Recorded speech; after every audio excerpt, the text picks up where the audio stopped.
মা, তুমি মন খারাপ করো না, আমি যাই, এই যে চিংড়িটা ঝটপট করে রান্না করে ফেলি, নাহলে বেলা বেড়ে যাবে, তারপরে খেতে খেতেও অনেক দেরি হয়ে যাবে। যাই। এরপরে রিনা রান্নাঘরে গেল রান্না করার জন্য।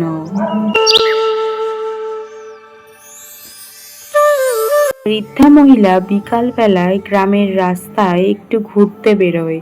তার সাথে দেখা হয় তার প্রতিবেশীর।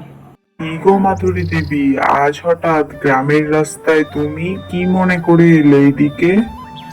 আর বাড়ি বসে বসে মোটে ভালো লাগছে না, তাই ভাবলাম একটু হেঁটে চলে বেরিয়ে আসি।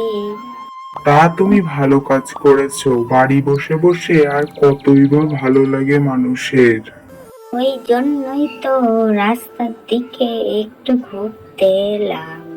তা এবার চড়কের মেলায় তোমার ছেলে বৌমা আসছে তো? না রে বাবা, আমার ছেলে আজ সকালেই আমাকে ফোন দিয়েছিল, বলল ওর কাজের নাকি খুব চাপ চলছে এখন, এই বছর মেলায় মনে হয় আর ওরা আসতে পারবে না রে।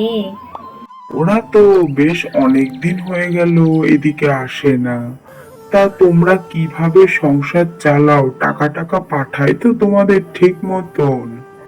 হ্যাঁ, সেই সব কর্তব্য আমার ছেলে ভালো করে মনে করে করে, সেসব দিকে কোনোদিন ভুল হয় না তার।